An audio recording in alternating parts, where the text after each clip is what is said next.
Warahmatullahi wabarakatuh. Alhamdulillahi rabbil alamin. Wal aqibatu lil muttaqin wala udwana illa 'alal zalimin. Ashhadu an la ilaha illallah wahdahu la syarikalah.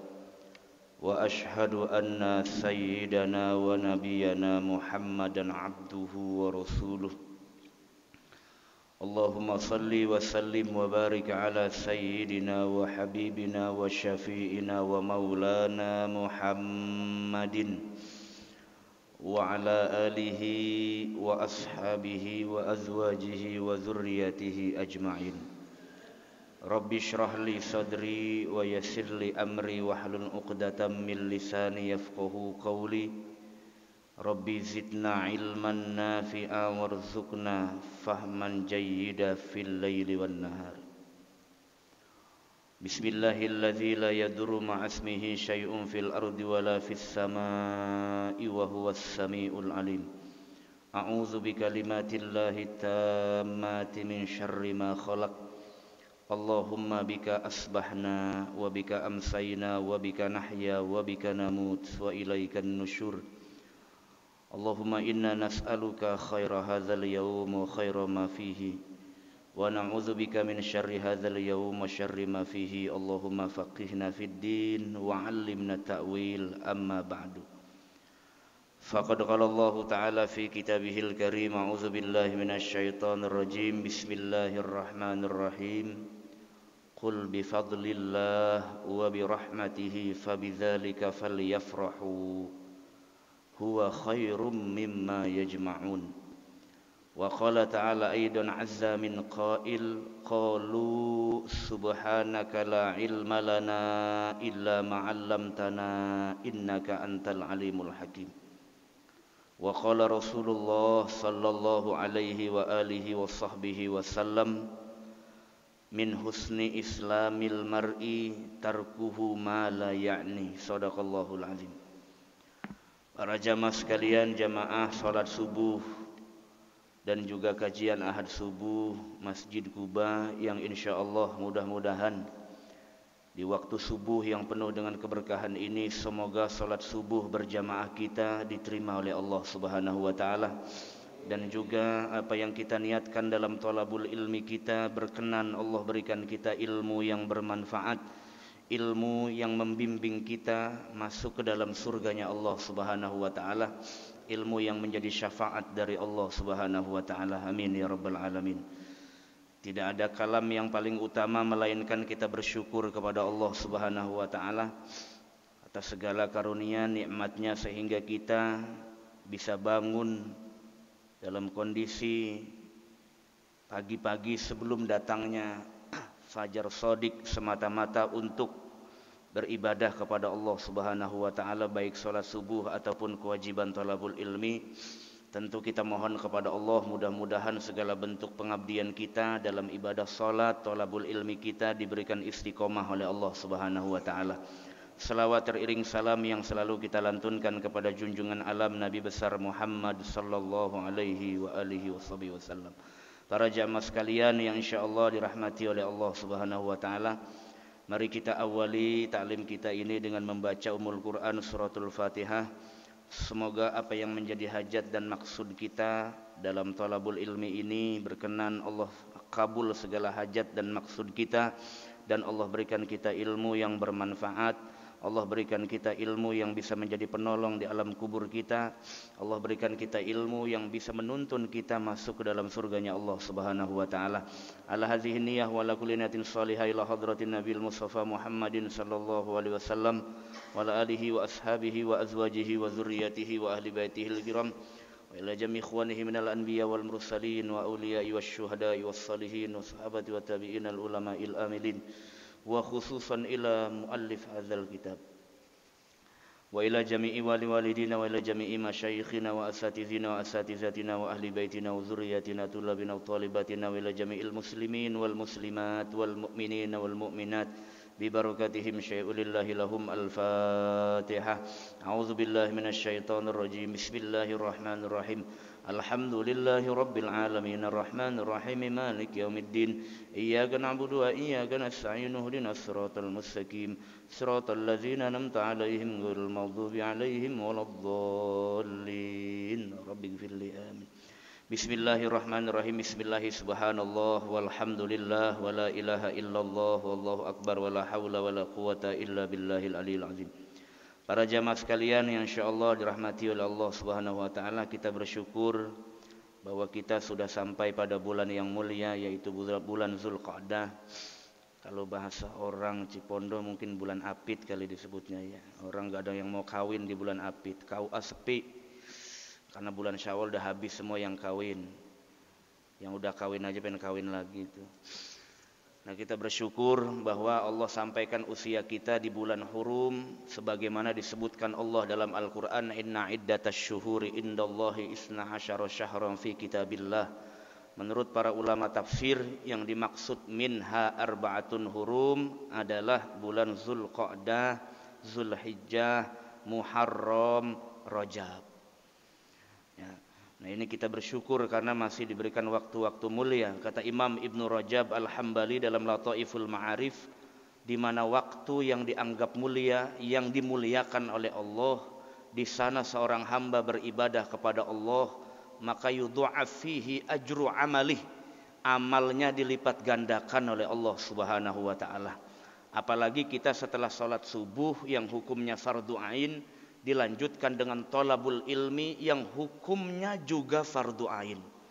Jadi saya tegaskan sekali lagi bahwa jangan pernah benturkan kewajiban menuntut ilmu dengan kewajiban yang lain, karena hukumnya sama. Wah, kita sedang ngaji nih habis maghrib, datang waktu isya, berhenti dulu kali ngaji. Enggak juga, karena isya dan nuntut ilmu sama-sama fardu hukumnya. Lebih baik selesaikan dulu fardu yang awal dikerjakan, baru mengerjakan fardu yang lain. Kecuali Bapak membandingkan mana yang fardu, mana yang sunnah. Jelas secara kaidah al-fardu afdolu minan nafl, bahwa hukum fardu lebih utama daripada yang sunnah.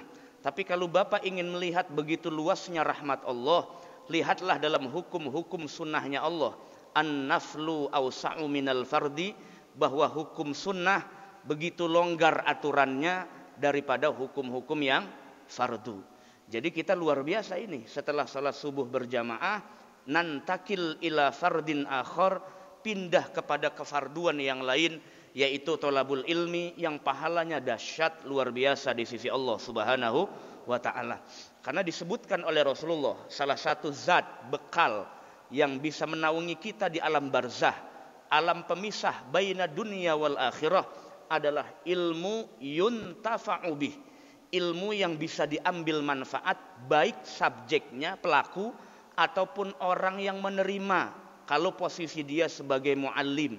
Itulah salah satu fasilitas yang diberikan Allah, bahwa ilmu adalah merupakan bekal terbaik setelah takwa secara universal disebutkan dalam Al-Quran. Itu nanti yang akan menemani sampai datangnya kiamat kubro, sampai nanti datangnya pengadilan Allah Subhanahu wa taala. Saya selalu katakan, Pak, karena saya di rumah ada santri, Anda memilih menuntut ilmu di jalan Allah, dunia akhirat tidak akan rugi. Dunia akhirat tidak akan rugi. Kenapa banyak santri pulang, orang yang nuntut ilmu pulang ke rumah kemudian tetap kehidupannya tidak berubah dan susah? Karena satu masalahnya, kurang yakin dengan ilmunya. Karena orang beriman itu yang diincar oleh setan keyakinannya, Pak. Jadi kalau sudah ragu dengan Allah, nanti yang timbul adalah maksiat batin yang disebut dengan su'udzon billah, yaitu buruk sangka kepada Allah Subhanahu wa ta'ala. Mana janji Allah? Katanya orang yang ada di jalan Allah, rizkinya dijamin Allah, kehidupannya dijamin Allah, baru diuji separuh oleh Allah Subhanahu wa ta'ala. Ternyata keraguan-raguan, syak, skeptisnya datang, tidak bisa diterpa. Inilah maka sebetulnya penyakit akut atau umum orang yang beriman itu ya ragu itu. Ya, makanya ragu dalam hukum fikih tidak ada hukumnya. Tidak ada status hukumnya ragu itu, 50-50. Ya. Jadi ribet juga kadang-kadang kalau keraguan itu menjadi penyakit dan datang kepada orang yang beriman.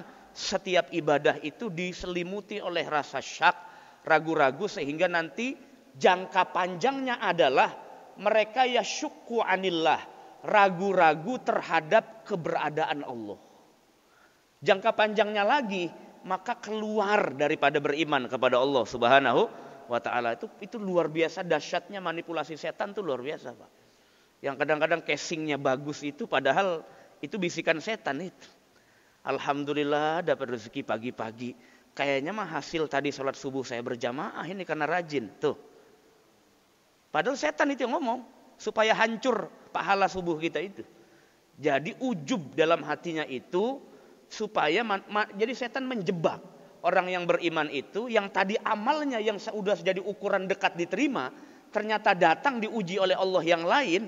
Tidak bisa membedakan mana yang disebut dengan bisikan malaikat.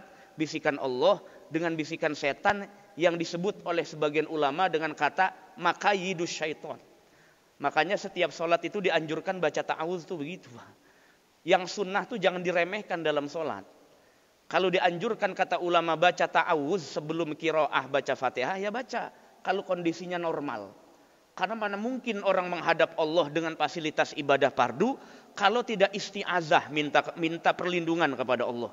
Makanya ulama sepakat sunnah di dalam sholat salah satunya adalah mohon perlindungan dari godaan setan. Karena yang diincar setan adalah imannya seseorang yang teguh itu. Karena itu yang mahal bagi Bani Adam di hadapan Allah Subhanahu wa ta'ala. Semalam saya bahas itu di Pondok Aren. Saya membahas pembahasan itu. A'udzubillahi minasyaitonirrajim. A'udzubillahi min makayidis syaiton. Ya Allah, aku berlindung kepadamu dalam tipu daya setan, baik yang nyata ataupun yang halus. Yang nyata mungkin bisa dihindari, tapi yang halus kebanyakan jatuh kepada orang-orang yang faham, orang-orang yang ada dalam kebaikan dan orang-orang yang alim. Jadi nggak ada jaminan itu. Orang yang alim, orang yang dalam kebaikan itu nggak tertipu oleh setan. Ya. Nah inilah maka pentingnya setiap kondisi dan situasi, tempat pulang kita udah tahu, Pak. Min alamatin najah fin nihayah ar-ruju'u ilallahi fil bidayah. Konsep berhasilnya amal seseorang itu ada dua ukuran kata Imam Ibnu Athaillah As-Sakandari Al-Maliki. Yang pertama adalah kembalikan semua orientasinya kepada Allah sebelum beramal. Yang kedua, serahkan hasil akhirnya kepada Allah. Bahasa sederhananya tawakal. Tawakal itu bukan di akhir, tapi minal awal ila akhiril amal. Dari awal sampai akhir amal. Tanpa mengurangi upaya usaha yang maksimal. Karena Allah tidak suka hambanya yang pemalas. Nanti akan ditanya oleh Allah Subhanahu wa ta'ala. Memang saya paksa kamu sholat? Kan enggak. Kan kamu yang milih antara sholat atau tidak. Memang saya paksa kamu puasa? Kan enggak. Terus sekarang kenapa kamu beramal di akhirat malah ngaku-ngaku itu amalmu? Kalau saya kasih sakit kakimu, mulutmu sakit, matamu sakit, bisakah kamu ke masjid? Bisakah kamu puasa? Bisakah kamu ibadah? Maka ibadah level tertinggi adalah ibadah yang disertakan bersyukur kepada Allah Subhanahu. Karena manusia dengan infirad sendirinya tidak mampu taat kepada Allah Subhanahu wa ta'ala kalau tidak diizinkan Allah. Jadi satu orang pun tidak boleh bangga dengan amalnya. Baru semalam panitia kurban di Pondok Aren nitip sama saya sebelum kajian. Nitip ya, nanti di kajian diselipin pembahasan tentang nyebut nama-nama yang kurban katanya. Kalau saya yang bilangin Pak Ustadz, yang ada itu pengurus kagak didengerin. Itu. Tapi kalau yang gurunya bilangin mah kayaknya mau iya kayaknya iya begitu kayaknya manggut-manggut kayaknya. Kalau gurunya yang bilangin, ya. Saya bilang jangan jadikan khotib dan imam sholat Idul Fitri atau Idul Adha sebagai korban. Udah ngundang jauh, bukan korban disembelih lehernya. Udah dari jauh-jauh datang pas khutbah Idul Adha selesainya disindir-sindir sama jamaah. Khutbah sih lama banget. Padahal yang lama bukan khotibnya, panitia. Ngumuminnya kebanyakan. Akhirnya khotib cuma punya waktu 10 menit. Apa intinya yang kita bisa raih? Padahal itu khutbah setahun sekali. Semua yang kurban disebutkan, fulan bin bengek, fulan bin fulan bin fulan bin fulan bin fulan, fulan bin fulan bin fulan bin fulan, fulan bin fulan bin fulan bin fulan. Apa yang Bapak cari? Supaya didengar orang Bapak kurban. Supaya dilihat orang Bapak kurban. Kurban itu pas statusnya paling minim sunnah. Yang fardu itu kalau dinazarkan, ya Allah saya sakit keras, kalau saya sembuh saya akan berkurban, jadi kurban fardu. Kalau kurban fardu dagingnya tidak boleh dimakan oleh yang berkurban. Semuanya wajib disedekahkan. Ini kan kurban sunnah. Kalau yang sunnah, etika ibadahnya kata Nabi, sembunyikanlah dari pandangan manusia. Kok kagak disebutin marah? Di mana sih panitia? Saya berkurban kok nggak disebut? Saya belinya mahal loh. Kelihatan, tampangnya bukan kepada Allah ibadahnya, tapi supaya ria'an nas, dilihat oleh manusia. Ini saya benerin yang salah, Pak. Benerin yang salah. Kalau perlu ditempel saja, ngapain sih pakai melototin begituan juga? Ya. Bapak berkurban saja lillahi ta'ala. Terserah panitia, paling panitia ngumuminnya, alhamdulillah tahun ini sapinya 20. Alhamdulillah tahun ini kambingnya 30. Udah begitu aja, ngapain disebutin satu-satu coba? Se-RT lama loh. Mau sampai kapan selesaiin?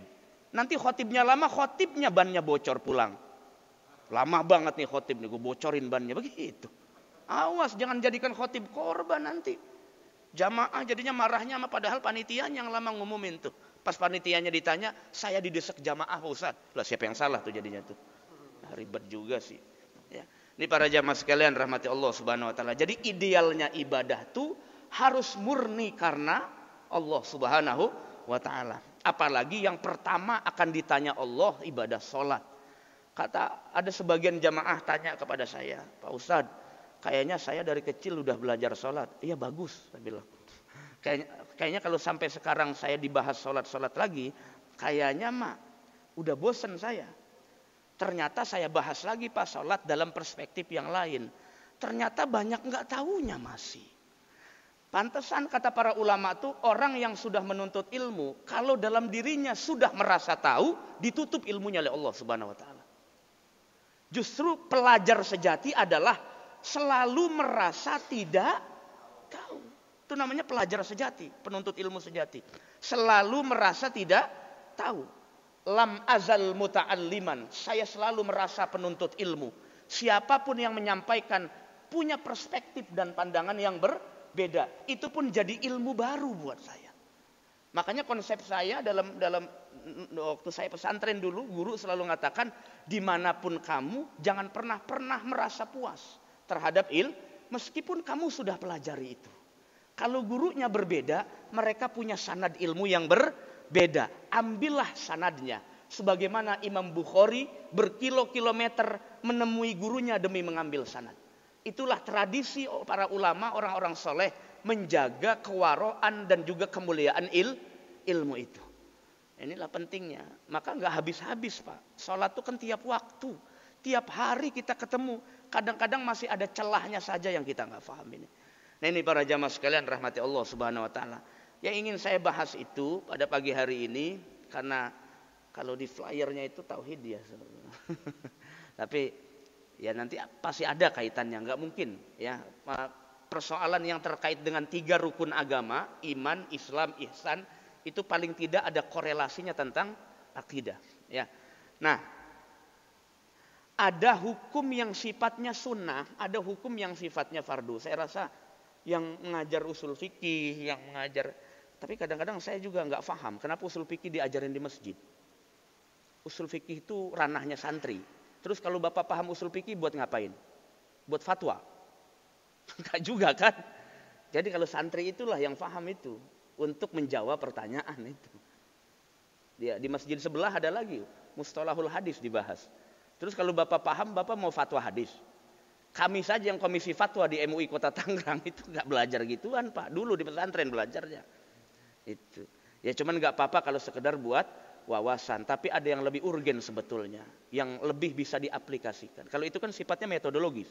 Usul fikih itu metode. Mustalahul hadis itu metode. Kalau terapannya, ilmu hadisnya, Riyadus Sholihin, Arba'in Nawawiyah, itu terapan. Tapi kalau mustalahul hadis, rijalul hadis, asbabul wurud, itu metodologi, manhaj namanya. Biasanya kalangan intelektual yang begitu, yang dia punya sasaran ilmu, siapa objeknya yang akan dia sampaikan. Atau para mujtahid, para fuqaha. Itu. Sama usul fikih juga. Saya ini guru usul fikih, saya ini dosen usul fikih, Pak. Di kampus. Mahasiswa saya kalau baru saya buka usul fikih, kaidah-kaidah fikih dan usul fikih itu, mereka saja yang nyantri 6-7 tahun, kalau saya uraikan usul fikih, palanya geleng-geleng, Pak. Ngebul. Karena bab kajian metodologi. Bagaimana cara meramu untuk berfatwa. Nah, usul fikih harus ngaji. Jadi itu cara untuk mengeluarkan fatwa. Apakah setiap Al-Quran perintah atau tidak? Apakah setiap hadis ini maknanya wajib atau tidak? Nah, itu tugasnya mujtahid. Tugasnya ahli fatwa. Tapi sebagai wawasan sih nggak masalah, asal jangan yang berat-berat saja gitu. Karena bukan medannya. Kalau santri udah biasa begitu, Pak. Kadang-kadang kalau saya belajar ilmu logika, ilmu mantik di pesantren, emang sengaja saya bikin puyeng sekalian. Karena santri harus begitu. Ya, tupoksinya memang begitu. Mereka mendalami ilmu-ilmu agama yang paling dalam. Supaya nanti di rumah ada mas'uliyat, pertanggung jawaban. Para jamaah sekalian rahmati Allah, ada yang sunnah, ada yang wajib. Yang sunnah itu secara definitif artinya ma yusabu ala fa'ilih wa la yu'aqabu ala tarikih. Sesuatu yang kalau dikerjakan dapat pahala. Kalau ditinggalkan tidak apa-apa. Paling tidak hukumnya khilaful aula. Khilaful aula itu begini. Kalau sudah masuk waktu duha, ya bagusnya Bapak duha daripada ngopi gitu kira-kira. Tapi ngopi juga wajib itu. Ya, seduin ya antar rumah Pak Haji. Kudu itu. Jadi kadang-kadang kiai kalau ngajar nggak ngopi, Pak, celeng, nggak keluar ilmunya, Pak. Ini ada nih kopi bening. Ada kiai di Jakarta, di Gandaria City, Allah yarham, namanya Kiai Haji Muhammad Syafi'i Azami, ulama tersohor Jakarta. Itu kalau kagak ngopi ngerokok, baca kitab nggak keluar itu. Saya jelasin apaan ini. Nah, suluknya beda, Pak. Jadi jangan disamakan. Ada kiai yang memang kagak begitu, ada. Suluknya berbeda. Cara dia menguraikan ilmu itu ada caranya masing-masing. Yang penting selama tidak maksiat gitu. Ya. Apalagi problem-problem yang khilafiyah itu ya biasa sajalah. Karena kemarin saya ngajar di Taman Royal 3 itu ada jamaah nanya ngotot. Ya saya lebih ngotot lagi, udah tahu lagi lapar. Nanyanya ngotot lagi, ya saya lebih ngegas lagi, Pak. Ternyata nih jamaah tukang ngetes narasumber.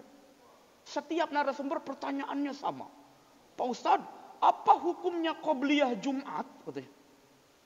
Saya ingat perasaan kayaknya Bapak pernah nanya dari ini. Saya udah 2 kali Pak ini nanya. Kalau Bapak nanya lagi, pindah masjid. Saya gituin, Pak.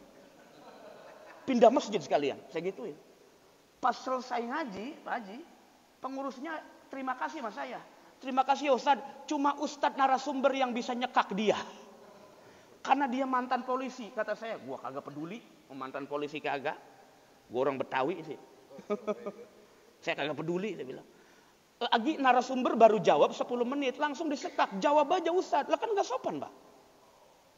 Gak sopan nanya begitu, makanya saya sekak lagi. Bapak pindah masjid aja, diam aja dia sampai pulang. Kagak ngikut sarapan, gak ngambek. Yang gak sopan, gak adab kok di majelis ilmu. Kita santri yang ngaji, kalau guru udah datang, pasti nunduk diam, Pak. Itu adabnya. Adab fi majlisil ilm. Adab di dalam majelis ilmu. Loh kok ini pangkat berbintang berapa sih? Bintang 7, puyer. Macem-macem aja. Kadang-kadang kalau udah di majelis ilmu gak ada pangkat udah. Ya kan? Karena ini majelisnya Allah Subhanahu wa ta'ala, ilmu yang diberikan oleh Allah Subhanahu wa ta'ala. Bicara tentang khilafiyah apa? Qobliyah Jumat sunnah atau tidak? Saya jelaskan yang real, yang konkret. Bapak ngerjain bagus, enggak juga enggak apa-apa. Saya bilang.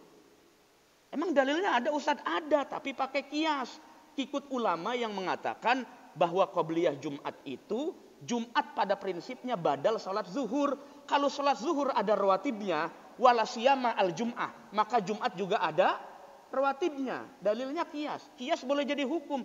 Boleh. Menurut siapa? Nanti lebar kalau saya ajarin. Bapak jadi ustadz nanti jadi kalau saya ajarin. Jangan detail-detail, Bapak udah iya aja. Karena nggak penting yang begitu. Saya jawab ada 2 hukumnya. Pertama mengatakan tidak ada, yang kedua mengatakan ada. Yang benar yang mana Ustaz? Dua-duanya. Yang salah yang nggak ngaji ngotot lagi nunjuk-nunjuk Ustaz. Dia maksudnya dia. Saya gituin aja, bodo amat lah. Ya. Ya kadang-kadang kita ngaji adabnya nggak dijaga. Jadi bebel terus otaknya Pak. Karena kemanfaatan ilmu salah satunya adalah birrul muallim, berbuat baik kepada guru. Bapak mau berkah dunia akhirat, birrul walidain, berbuat baik kepada orang tua. Udah itu clear. Itu persoalan adab namanya. Kita hidup nggak hanya intelektual, tapi yang kita jaga adalah suluknya. Para jamaah sekalian rahmati Allah Subhanahu wa taala. Yang sunnah dikerjakan dapat pahala dari Allah, yang ditinggalkan tidak masalah. Yang kedua, hukum fardu. Fardu itu perintah tegas. Tegas itu artinya kalau dalam kondisi normal tanpa uzur syara, Bapak diharuskan mengerjakannya. Ditinggalkan tanpa uzur syara, berdosa, dicatat berdosa oleh Allah Subhanahu wa taala. Nah, dalam ibadah sholat itu ada hal yang penting. Dalam ibadah sholat salah satu hal yang pentingnya adalah di semua ulama sepakat paling tidak 3 mazhab. Pertama Hanafi, yang kedua Syafi'i, yang ketiga Hambali. 3 mazhab ini sepakat bahwa sebelum membaca Fatihah dianjurkan membaca istiftah. Istiftah atau tawajuh. Tawajuh itu artinya secara umum ya, artinya orientasi atau arah. Makanya kalau dalam sholat ada namanya wa yusannut tawajjuhu yaminan wa shimalan. Disunahkan bagi orang yang sholat untuk menoleh kanan, menoleh kiri. Assalamualaikum warahmatullah. Assalamualaikum warahmatullah. Namanya tawajuh. Hukumnya sunnah. Yang fardunya itu ngucap assalamualaikum. Tapi kalau menolehnya kanan kirinya hukumnya sunnah saja. Ittiba'an bi Rasulillah, karena mengikuti Nabi besar Muhammad sallallahu alaihi wasallam. Ada lagi bacaan sunnah dalam sholat yang banyak orang dilupakan Pak. Jadi seolah-olah sholat itu isinya cuma Fatihah, surat setelah baca amin, sama rukun-rukun fi'li saja. Sehingga mereka lupa. Terkadang yang sunnah itu begitu dilihat oleh Allah Subhanahu wa taala. Kalau konsepnya ulama, yang fardu itu disebut ra'sul mal. Kalau dalam konsep fikih muamalah, ra'sul mal itu artinya modal usaha. Modal usaha. Ya, disebut ra'sul mal. Jadi kata ulama, diilustrasikan, hukum fardu itu namanya ra'sul mal. Modal usahanya orang beriman di hadapan Allah, supaya nanti ada bekal. Nah, kemudian Allah kasih fasilitas lain namanya sunnah atau nafilah. Nah, sunnah inilah yang disebut sebagai urudut tijaroh. Dalam fikih muamalah, urudut tijaroh itu disebut mabe, barang dagangan yang dijadikan hukum sah akad jual beli. Saya kasih contoh. Bapak jual beli barangnya 0, nggak ada. Palsu, nggak sah akadnya secara fikih. Ini saya jual apa? Jual apel di pohon, tapi belum berbuah. Nggak sah. Karena nggak ada buahnya. Gitu kan. Kecuali Bapak bilang begini, saya jual pohon ini, apel ini di pohon, pas dilihat sama yang beli, oh iya itu ada apelnya. Jadi menjual barang sesuatu yang 0, kosong, itu secara akad muamalahnya tidak sah. Kecuali ada akad salam. Salam itu pesan. Mesen dulu baru barangnya ada. Nah itu beda lagi. Makanya yang banyak tertipu itu bukan akad baik, tapi akad salam. Makanya ulama wanti-wanti sekali. Kalau Anda berakad salam, akad pesanan seperti sekarang kayak di aplikasi, berhati-hatilah dengan gurur. Gurur itu manipulasi atau penipuan. Ya, hati-hati. Kenapa? Karena kalau tidak, waduh. Ya, untung saja kita dalam persoalan muamalah lebih longgar hukumnya daripada ibadah. Kembali lagi. Ya, jadi ada persoalan-persoalan yang sunnah itu dianggap barang dagangan bagi kita orang yang beriman, perangkat daripada yang fardu. Kalau yang fardunya disebut ra'sul mal, modal usahanya, maka yang sunnah itu disebutnya sebagai urudut tijaroh atau harta dagangannya. nanti untung ruginya Bapak bisa ukur dari yang situ. Ya.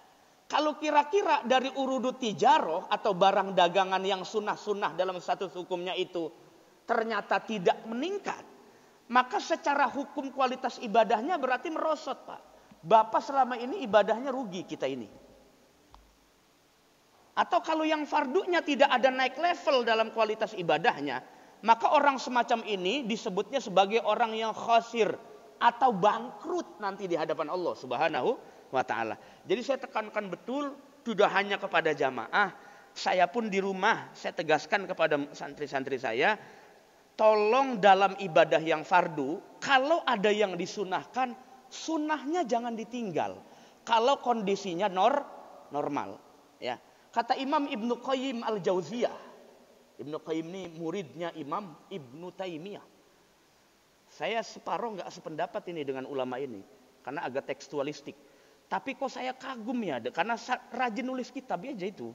Saya tuh kalau ada ulama rajin nulis kitab itu pasti kagum saya. Meskipun separuh pikirannya saya nggak sepakat sama Ibnu Qayyim itu. Tapi saya baca dan saya koleksi kitabnya ada. Ya. Nah, Ibnu Qayyim itu salah satu bukunya namanya Madarijus Salikin.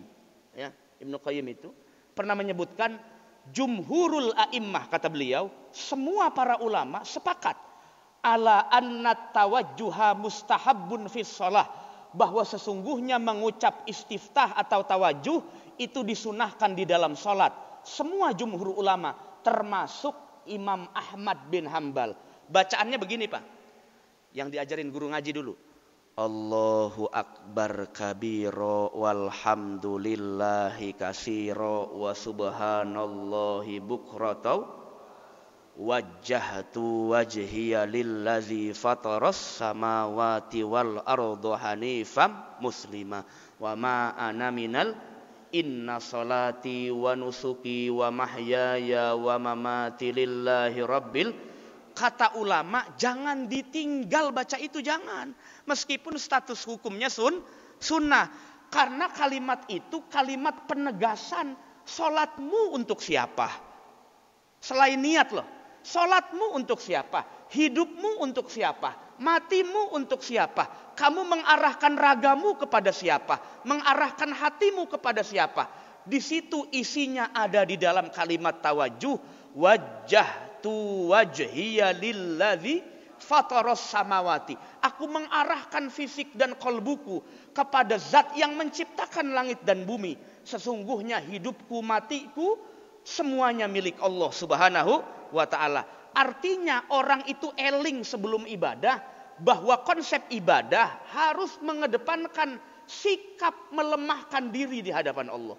Jadi salah kalau ada orang ibadah disertakan takabur, itu salah, Pak.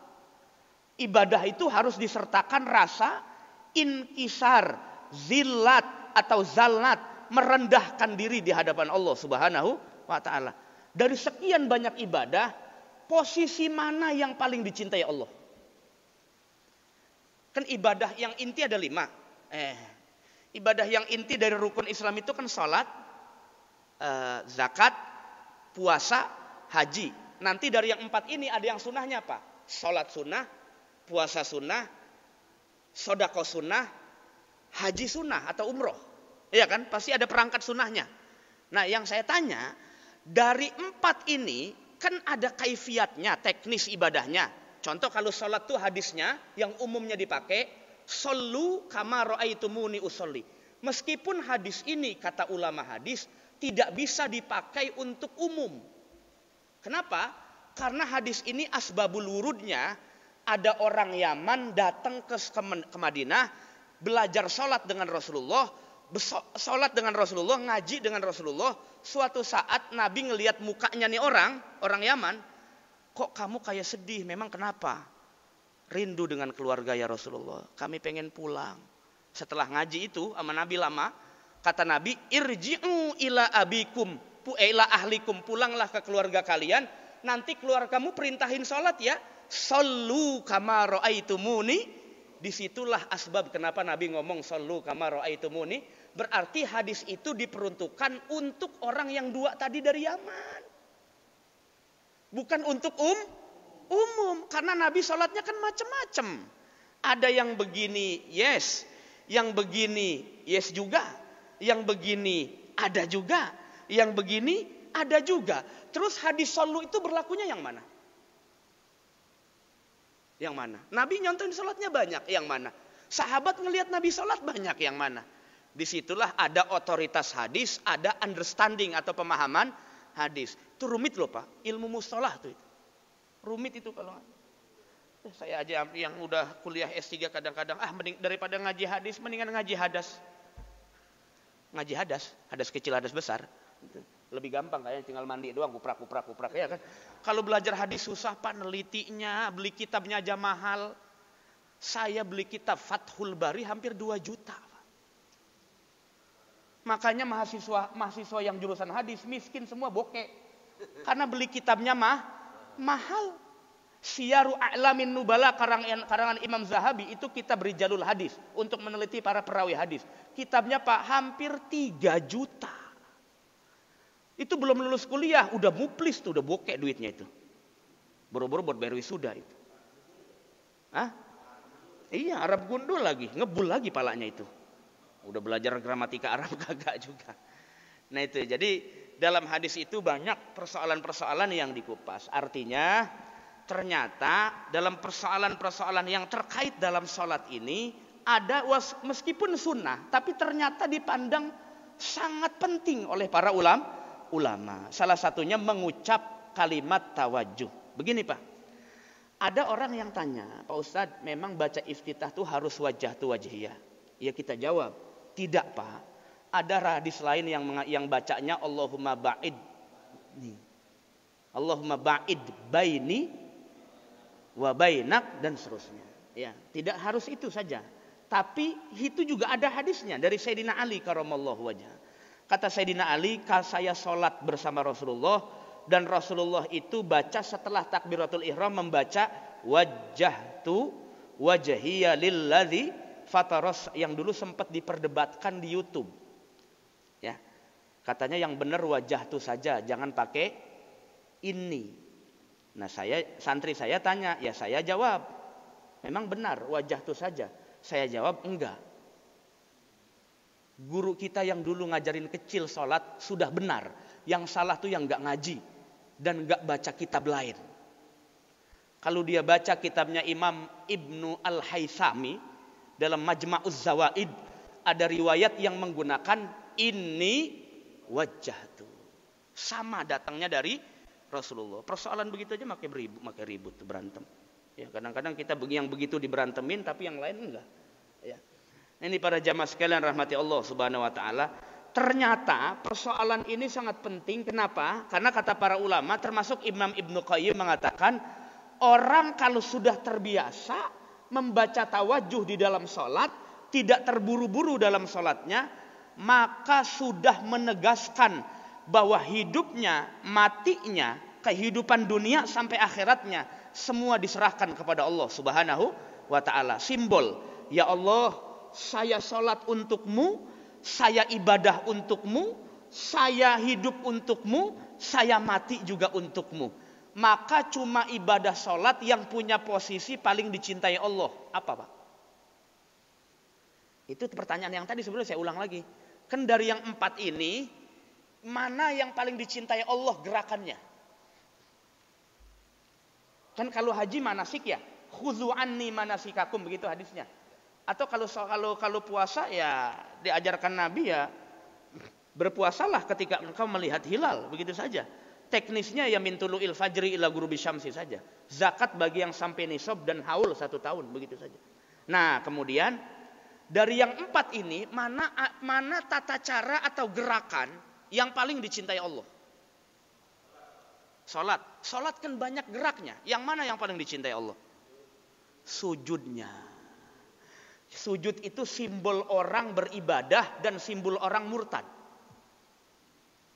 Sujud itu ada 2 Pak, simbol orang taat, simbol orang murtad. Jadi kata ulama, sedikit saja menundukkan kepala ke berhala, langsung murtad. Langsung murtad. Meskipun main-main loh. Meskipun main-main. Jadi nggak boleh. Ini simbol kita taat kepada Allah, kening kita ini. Kata ulama, kalau berani-berani jidatnya ini ditundukkan pada selain Allah, maka secara akidah mereka sudah murtad itu. Ditundukkan itu maksudnya sujud begitu Pak. Sujud ta'abbud ibadah. Bukan kan ada nunduk penghormatan, ada kan ya? Kayak kita kepada orang tua, nah itu nggak masalah yang begitu. Itu bab adab namanya. Tapi kalau keningnya sudah sampai tanah, kemudian sebagai dijadikan simbol ibadah kepada selain Allah, maka dihukumi yakhruj anil Islam, keluar dari Islam. Maka dalam ibadah kalau ada orang yang menempelkan keningnya untuk sujud kepada Allah, itu simbol kepatuhan, kepasrahan, ketawakalan, ketaatannya kepada Allah Subhanahu. Makanya kata Allah, kata Rasulullah, aqrabu ma yakunul abdu. Ada posisi yang paling mendekatkan seseorang kepada Allah dan paling dicintai Allah, wa huwa sajidun. Dia dalam keadaan yang sujud. Jadi poinnya sebetulnya sholat itu ibadah yang paling dicintai Allah. Orang tuh kalau sudah meremehkan sholat, Allah pun akan meremehkan kehidupannya. Tidak dilirik, tidak dilihat, nikmatnya dicabut. Meskipun banyak nikmat, itu bukan nikmat, tapi istidraj. Kadang ada orang yang sholat tapi iri-irian gitu loh Pak. Iri-iriannya tuh, saya kok sholat mulu tapi sakit gak sembuh-sembuh. Mereka kok yang kagak pernah sholat tapi duitnya banyak katanya. Jadi itulah kadang-kadang ujiannya repot juga. Ya. Nah itu. Jadi dianjurkan sekali untuk membaca wajjahtu wajhiya lillazi fataras samawati wal arda hanifam muslima wa ma ana minal musyrikin. Yang pertama dari makna itu maknanya adalah az-zallat. Zallat itu artinya kerendahan diri. Orang kalau sudah mengucap wajjahtu wajhiya berarti simbol kalau orang yang sedang sholat itu telah merendahkan dirinya kepada Allah Subhanahu wa ta'ala. Timbul pertanyaan Pak.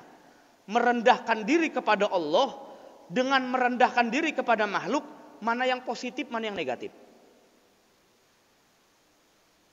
Merendahkan diri kepada Allah dengan merendahkan diri kepada makhluk, mana yang positif, mana yang negatif? Yang kepada Allah pasti positif dong. Karena kita maha lemah, butuh kepada Allah. Yang kepada makhluk negatif. Merendahkan diri sampai meminta-minta itu. Itu nggak boleh itu. Kecuali kepada orang yang Allah perintahkan untuk takzim kepadanya. Orang tua, Nabi Muhammad. Nah itu yang dianjurkan oleh Allah gitu. Silakan engkau rendahkan intelektualmu di hadapan orang tuamu. Orang tuamu lah yang mendidikmu sejak kecil. Tolong turunkan kepintaranmu di hadapan orang tua. Itu namanya merendahkan itu. Dan itu di hadapan orang tua memang dianjurkan dalam agama. Kemudian kepada Rasulullah itu juga dianjurkan dalam agama. Ya, kepada orang-orang soleh dan semacamnya dianjurkan. Kalau di depan guru ngomong jangan kebanyakan ya. Begitu nanti anjur.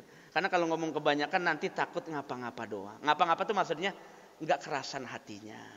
Guru kalau hatinya kurang kerasan, kurang ridho.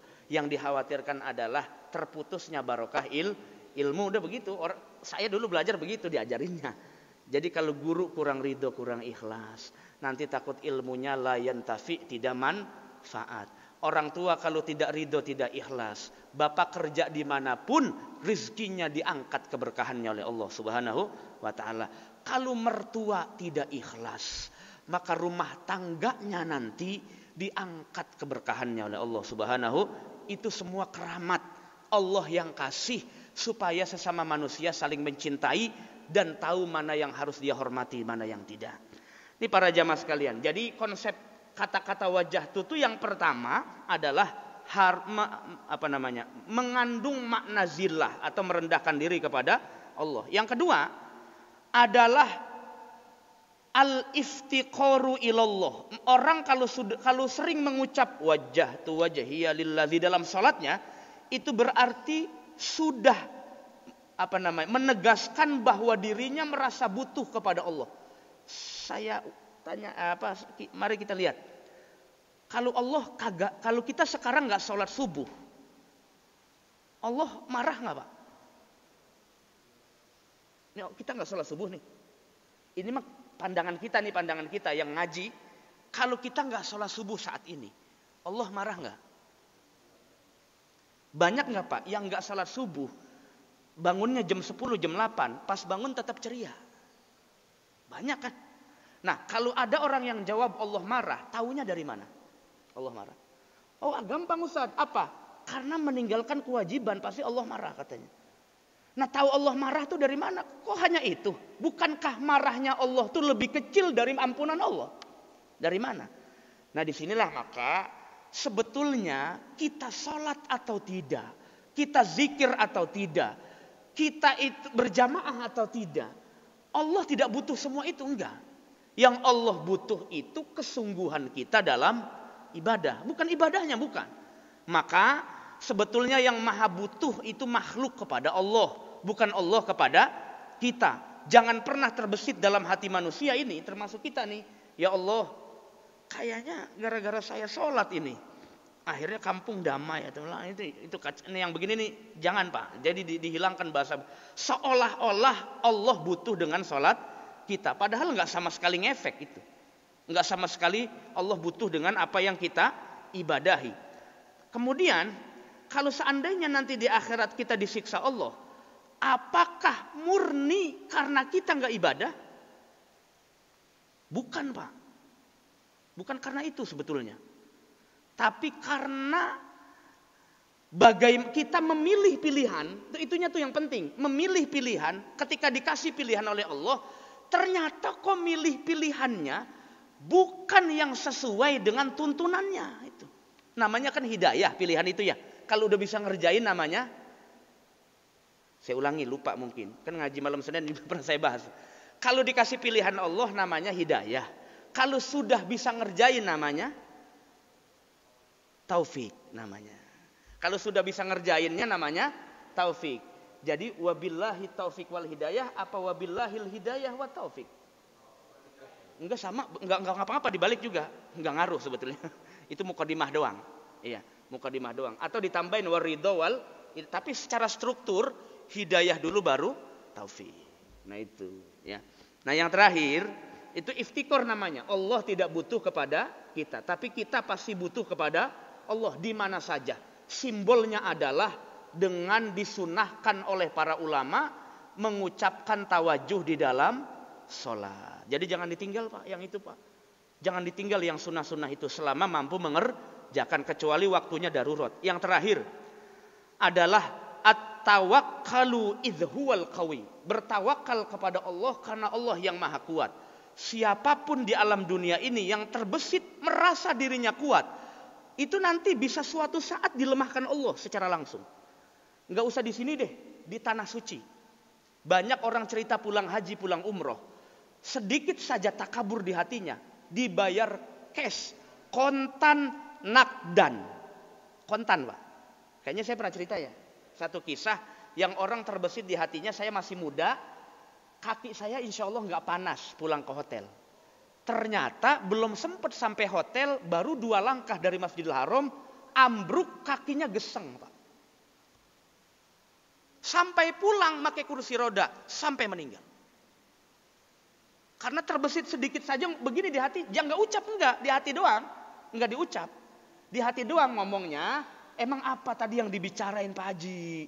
Tadi Pak Haji terbesit apa di hatinya, tuh ditanya sama teman-temannya. Saya merasa saya masih muda. Jadi sendal saya kasih orang tua, dia kasihan ke hotel. Biarin saya nyeker katanya, nggak pakai sendal. Baru 2 langkah dari Masjidil Haram, ambruk sampai pulang, sampai wafat pakai kursi roda Pak. Itu yang disebut bahwa orang tuh kalau sudah terbesit saja merasa lebih kuat dari Allah, kadang ada satu waktu Allah tunjukkan langsung tuh. Pernah nggak Bapak rencanakan pekerjaan yang sudah maksimal, pas mau hari H langsung gagal total? Pernah Pak? Pernah. Sebetulnya itu bukan Allah maha jahat. Allah ingin tunjukkan Anda terobsesi sesuatu boleh. Punya spirit semangat boleh. Tapi melampaui apa yang Allah kehendaki, seolah-olah tidak bergantung kepada Allah, maka terpaksa harus Allah gagalkan itu. Supaya manusia kembali kepada tabiatnya untuk mengetahui jati dirinya. Ana dhaif wallahu huwal qawi. Yaitu saya maha lemah, Allah yang maha kuat. Nah begitu. Nah dalam sholat itu simbolnya adalah inna sholati wa nusuki wa mahyaya wa mati. Itu kan ayat Quran ya.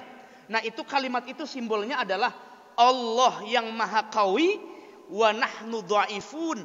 Kami adalah orang-orang yang lemah. Karena kami lemah ya Allah, kami butuh kepadamu dalam setiap saat. Baik dalam kondisi sehat, kondisi sakit. Orang yang beriman, apalagi makhluk yang berakal, pasti merasa butuh kepada Allah Subhanahu wa ta'ala. Ini para jamaah sekalian rahmati Allah Subhanahu wa ta'ala.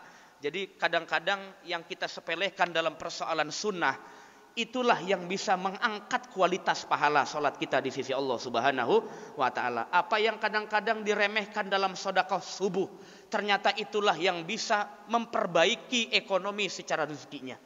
Kadang-kadang yang wajibnya dikerjakan, yang sunnah tidak, padahal kondisinya normal mampu mengerjakan, diabaikan. Kadang-kadang Allah tarik Pak, tuh lirik yang sunnahnya.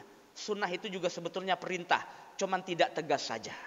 Ya, nah disinilah para jamaah sekalian, maka perhatikan betul, apalagi yang sunnah. Silakan mau bacanya yang wajah tuh boleh, atau dalam riwayat yang lain Allahumma ba'id baini dan seterusnya, itu silakan saja. Yang penting jangan ditinggal kalau kondisinya normal, kecuali mendesak. 3 menit sebelum waktu maghrib Bapak baru sholat asar. Kayaknya kalau begitu untuk ngerjain yang sunnah enggak keburu, kerjain saja yang fardu. Enak kok agama ini Pak, enggak ada paksaan. Kerjain yang sunnah dalam kondisi normal Bapak dapat pahala, mengerjakan sunnah dalam kondisi yang darurat Bapak bukan dapat pahala, malah terbalik. Jadi fasilitasnya banyak, tinggal bagaimana kita kerjakannya saja. Wallahu a'lam bishawab.